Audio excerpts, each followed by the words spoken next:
우리 잠깐 함께 기도하겠습니다. 사랑의 하나님 감사합니다. 오늘도 저희들을 잠에서 깨워주시고 하나님 말씀 앞에 세워주셔서 하나님 감사합니다. 하루를 살아갈 힘, 내 인생이 나아가는 모든 길 속에서 우리에게 가장 필요한 것은 하나님의 말씀임을 이 시간 찬양으로 고백하고 그 고백함을 통하여 그 진리의 말씀을 더욱 신뢰하게 됩니다. 하나님께서 각 사람의 마음 가운데 이 시간 귀하신 하나님의 말씀을 선포하여 주시고 그 말씀에 의지해서 살아가는 동안 세상 그 어떤 것도 우리의 마음을 흔들지 못하게 하시며 말씀으로 세워진 삶의 중심이 올바르게 주님의 기쁨이 되는 삶이 될 수 있도록 하나님께서 축복하여 주시옵소서.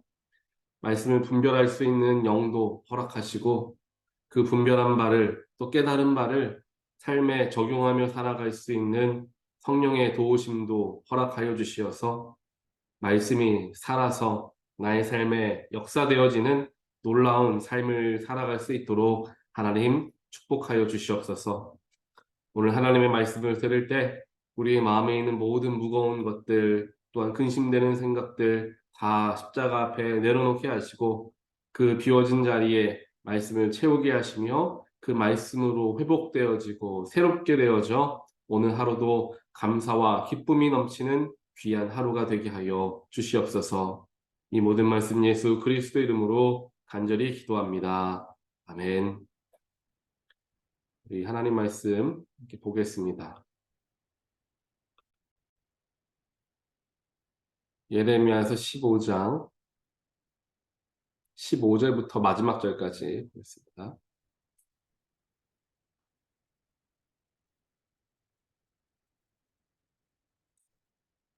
주님께서는 저를 아시니 저를 잊지 말고 돌보아 주십시오. 저를 핍박하는 사람에게 원수를 갚아 주십시오. 주님께서 진노를 오래 참으시다가 그만 저를 잡혀 죽게 하시는 일은 없게 하여 주십시오. 제가 주님 때문에 이렇게 수모를 당하는 줄을 주님께서 알아주십시오. 만군의 주 하나님, 저는 주님의 이름으로 불리는 사람입니다. 주님께서 저에게 말씀을 주셨을 때에 저는 그 말씀을 받아 먹었습니다. 주님의 말씀은 저에게 기쁨이 되었고 제 마음의 즐거움이 되었습니다. 저는 웃으며 떠들어대는 사람들과 함께 어울려 즐거워하지도 않습니다. 주님께서 채우신 분노를 가득 아는 채로 주님의 손에 붙들려 외롭게 앉아 있습니다. 어찌하여 저의 고통은 그치지 않습니까? 어찌하여 저의 상처는 낫지 않습니까? 주님께서는 흐르다가도 마르고 마르다가도 흐르는 여름철의 시냇물처럼 도무지 믿을 수 없는 분이 되셨습니다. 나 주가 말한다. 내가 돌아오면 내가 너를 다시 맞아들여 나를 섬기게 하겠다. 또 내가 천박한 것을 말하지 않고 귀한 말을 선포하면 너는 다시 나의 대변자가 될 것이다. 너에게로 돌아와야 할 사람들은 그들이다. 내가 그들에게 돌아가서는 안 된다. 내가 너를 튼튼한 노스의 성벽으로 만들어서 이 백성과 맞서게 하겠다. 그들이 너에게 맞서서 덤벼들겠지만 너를 이기지는 못할 것이다. 내가 반드시 너와 함께 있어 너를 도와주고 너를 구원하여 주겠다. 나 주의 말이다. 내가 너를 악인들의 손에서도 건져내고 잔악한 사람들의 손에서도 구하여 내겠다. 아멘.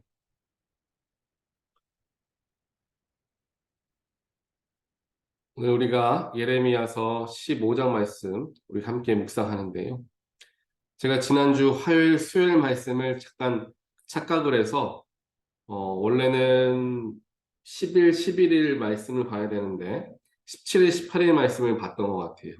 그러니까는 오늘 이 말씀이 지난주에 봤던 말씀 장하고 겹치는 장입니다.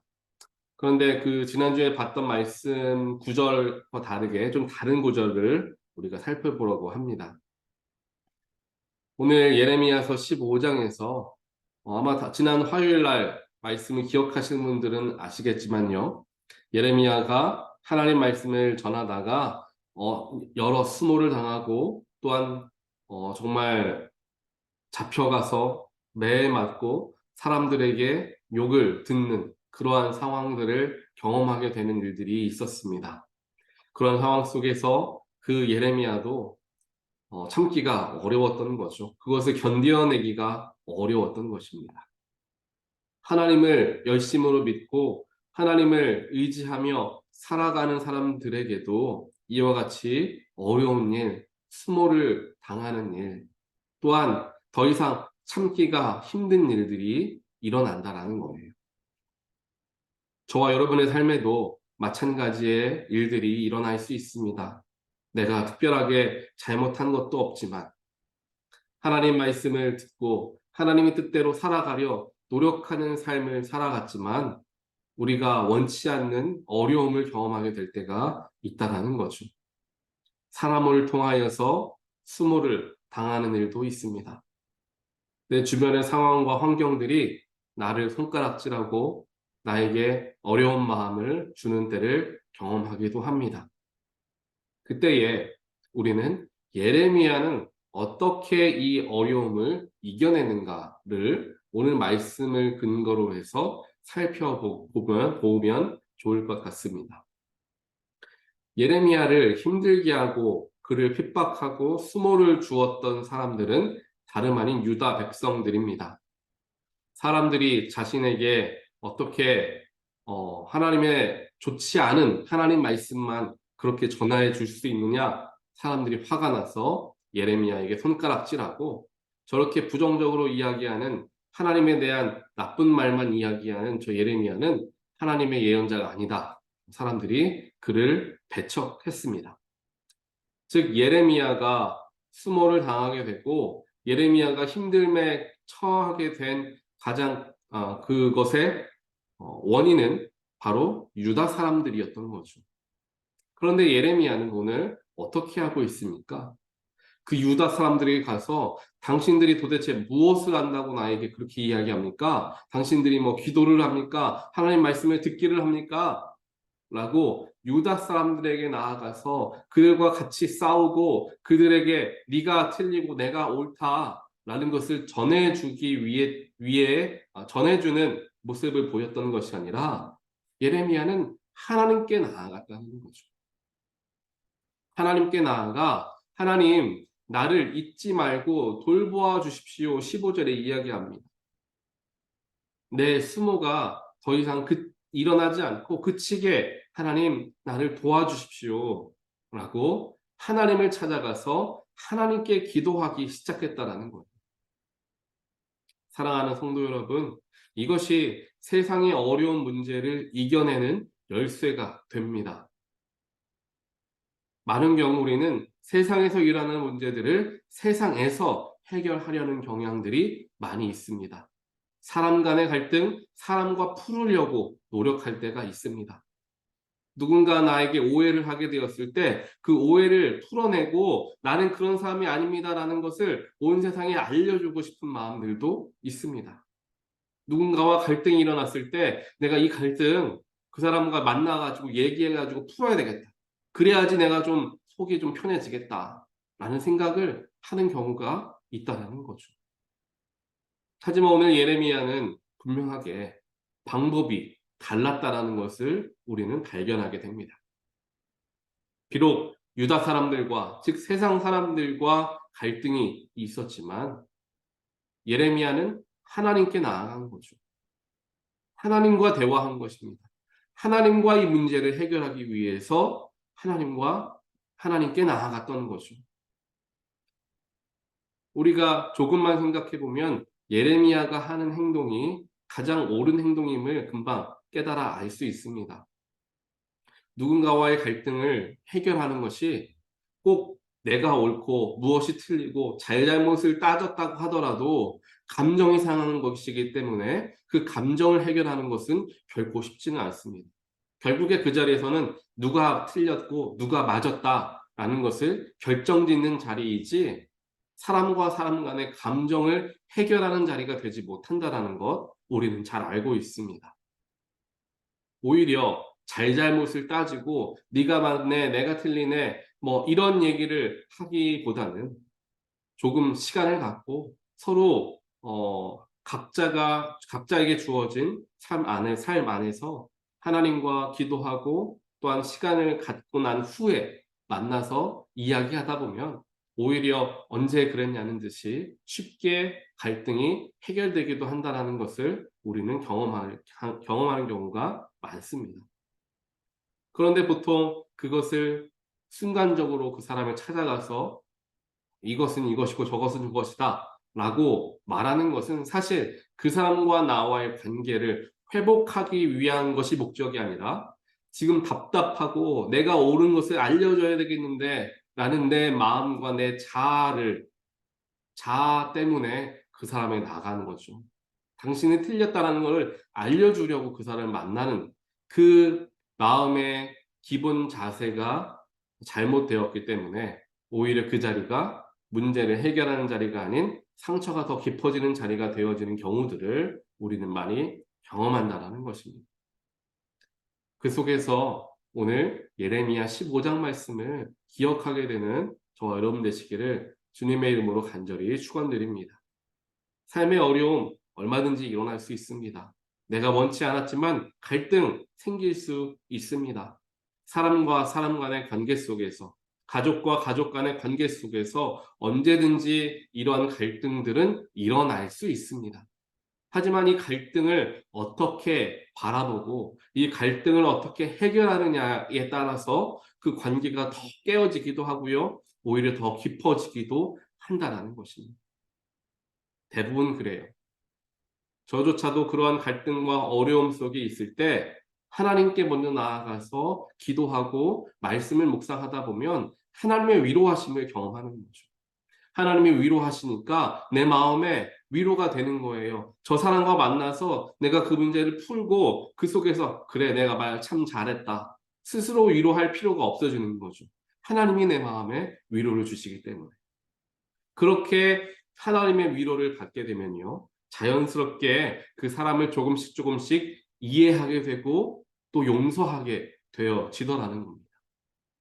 하나님과 나의 문제에 내 마음에 있었던 그 아픔, 그 상처를 하나님과 함께 해결하고 치유하니까 오히려 상대방에 대한 마음이 더 안쓰러운 마음도 들게 되고 긍휼한 마음이 들기 시작한다는 거예요. 그래서 오히려 그 사람을 용서해주고 오히려 그거를 그냥 품어주는 그러한 마음으로 그에게 다가가는 일들이 생긴다는 것입니다. 이것이 하나님께서 만지시는 하나님께서 만들어 가시는 하나님 백성들의 삶의 모습이 되어지는 것입니다. 우리 삶에 여러 가지 갈등과 어려움이 찾아왔을 때 그 문제에 바로 직접 뛰어 들어가는 것이 아니라 먼저 하나님께 나아가서 먼저 하나님 말씀을 듣고 또 먼저 하나님께 기도하는 가운데 내 마음을 다시 한번 정리하고 돌아보는 시간을 통하여서 우리의 문제를 대하는 우리의 자세가 달라지게 된다는 것을 우리가 기억하게 되기를 간절히 원합니다. 그렇게 하나님께 예레미야가 마음에 있었던 모든 아픔, 수모, 수치심, 이런 안타까운 마음들을 하나님께 다 이야기를 합니다. 그렇게 하나님께 모든 것을 고백하니까 하나님이 그를 만나주시죠. 19절부터 나오는 나 주가 말한다. 내가 19절, 20절에서도 이야기합니다. 내가 너를 튼튼한 성벽과 같이 만들어서 백성들이 너의 마음을 빼앗지 못하게 하겠다. 내가 반드시 너와 함께하고 너를 도와주고 너를 구원하여 주고 악한 사람들의 손에서 구해내 주겠다. 라고 하나님께서 예레미야를 만나주시고 그에게 힘이 되는 말씀을 허락하여 주시는 것을 보게 된다는 거예요. 이 하나님의 음성을 들은 예레미야의 마음은 어땠을까요? 다시금 힘을 얻었겠죠. 그래, 하나님께서 나와 함께 하시고 분명하게 나를 구원해 주시겠다 말씀하시니 내가 다시 한번 그들에게 나아가서 하나님 말씀을 전해야 되겠다. 사실 그 사람들에게 내가 상처를 받아서 다시는 그 사람들 얼굴 보고 싶지 않고 그냥 나는 내 삶을 살아가고 싶었지만 하나님께서 나의 마음 가운데 이런 힘을 주시고 위로를 주셨으니 내가 그를 통하여 다시금 유다 백성들에게 하나님의 말씀을 전해야 되겠다라는 결단하는 마음이 그에게 생겼을 것입니다. 그와 동시에 16절에서도 이야기하죠. 하나님께 그 안타까운 마음을 고백하면서 예레미야가 하는 고백입니다. 주님께서 저에게 말씀을 주셨을 때 저는 그 말씀을 받아 먹었습니다. 즉 삶의 어려움과 힘든 문제가 찾아왔을 때 예레미야가 가장 처음 나아갔던 자리는 말씀의 자리였다는 겁니다. 그리고 말씀을 주셨을 때 그 말씀을 먹었다라고 받아 먹었다라고 표현합니다. 받아 먹은 것은 무엇을 의미합니까? 말씀을 주셨을 때 뭐라고 대답해야 하지 말습니까? 말씀을 주시니까 말씀을 받았습니다. 말씀을 주셨을 때 말씀을 읽었습니다. 이렇게 표현해야 되는 게 맞는데 예레미야는 말씀을 주셨을 때 저는 그 말씀을 받아 먹었습니다 라고 표현한다는 거죠. 먹었다라는 것은 무엇을 의미합니까? 무엇인가의 음식을 섭취하게 되면 어떻습니까? 그 음식의 영양분이 우리의 몸에 들어오게 되는 거죠. 그리고 그 음식의 영양분으로 에너지를 얻게 되어서 행하는 삶을 살아가게 된다는 거예요. 말씀을 바라보는 우리의 자세가 바로 이와 같아야 한다는 것입니다. 말씀을 듣고 말씀을 보는 것으로 끝나는 것이 아니라 그 말씀을 먹어야 된다는 거죠. 그 말씀이 나의 삶의 에너지가 되어야 한다는 것입니다. 그 말씀을 먹고 내 몸에 회복되어야 할 상처들이 다시금 치유되게 되는 그런 에너지가 되는 것이 말씀이 되어야 하고요. 그 말씀을 통한 에너지를 얻은 사람들이 그 에너지를 가지고 살아갈 때 말씀으로 살아가는 거죠. 이것이 말씀을 대하는 그리스도인들의 자세가 되어집니다. 그렇게 말씀을 대했을 때 어떠한 일이 일어나느냐? 16절 후반부에 나오죠. 예레미야가 말씀을 받아 먹었더니 뭐라고 표현하냐면요. 주님의 말씀은 저에게 기쁨이 되었고 제 마음에 즐거움이 되었다. 이렇게 표현합니다. 하나님의 말씀을 받아서 그 말씀을 먹고 그 말씀을 에너지화하여서 삶을 살아가다 보니까 삶에 기쁨이 넘치더라는 거예요. 즐거움이 넘치더라는 거예요. 세상이 주는 것이 아니라 말씀을 통한 기쁨과 감사함과 즐거움이 생기더라라는 것입니다.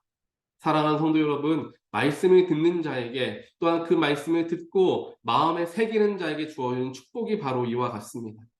말씀을 통한 기쁨인 거예요. 세상 사람은 누구도 나에게 기쁨을 주지 않았지만 말씀을 듣고 말씀을 먹다 보니까 그 속에서 내 마음에 하나님 감사하다. 기쁨이 되고 감사한 마음, 즐거운 마음이 생기더라는 것입니다. 이것이 바로 말씀의 능력이죠. 예레미야는 문제가 있었을 때 하나님 앞에 나아가는 사람이었고요. 그와 동시에 말씀 앞에 나아가는 사람이었습니다. 하나님 앞에 나아간다는 것은 기도하는 것이라고 이야기할 수 있을 겁니다. 하나님께 기도함으로 말씀을 묵상하고 말씀을 받아 먹음으로 스스로의 영혼을 회복시키는 방법을 알았던 예레미야의 모습을 오늘 우리가 본받게 되기를 원합니다. 삶에 답답한 근심이 있으십니까? 걱정이 있으십니까? 어려움이 있으십니까? 그것은 나에게만 주어진 게 아니라 세상 모든 사람도 동일한 어려움을 갖고 있습니다. 하나님을 잘 믿고 하나님 뜻대로 살아갔던 예레미야에게조차도 이 어려움은 찾아왔습니다. 그러니 그 어려움을 어떻게 다루어야 하는가 이제 바라보아야 할 시기라는 거죠. 그 방법을 하나님께서 오늘 우리에게 알려주셨습니다. 기도의 자리, 말씀의 자리를 사모하고 사람과 세상과 세상을 통하여서 그 문제 해결하려 하지 말고 하나님께 가지고 나아가는 거죠. 나와 함께 이야기하자는 거죠. 그때 바로 내 마음속에 기쁨을 주시고 즐거움을 주시는 위로함을 주시는 하나님을 경험하게 될 것입니다.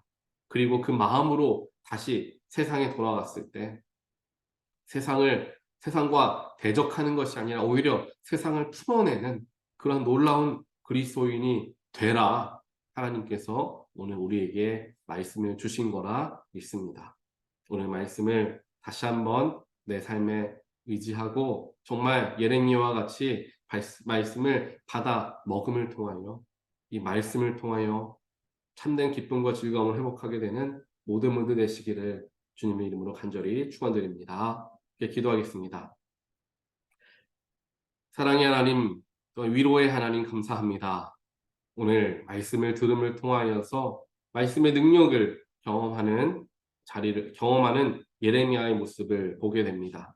또한 사람과 갈등이 있을 때, 삶에 어려움이 찾아왔을 때, 예레미야는 하나님께 나아가 하나님께 호소하고 하나님께 마음을 털어놓았던 그 모습을 우리가 성경을 통하여 배우게 되었습니다. 하나님, 우리도 예레미야와 같은 삶을 살아가길 원합니다.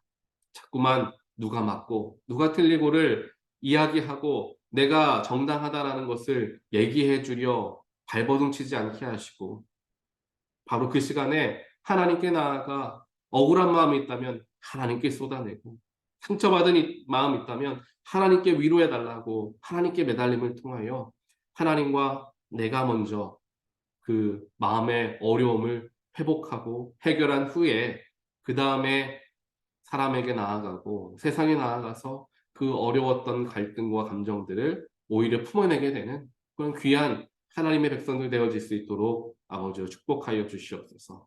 그렇게 되기 위해서 저희들 기도의 자리, 말씀의 자리로 더욱 나아가야 할 줄 믿습니다.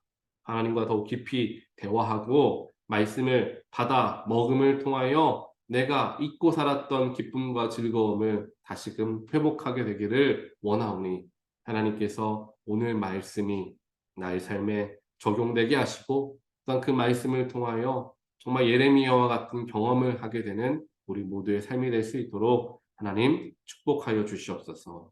이 모든 말씀 예수 그리스도 이름으로 간절히 기도드리옵나이다. 아멘.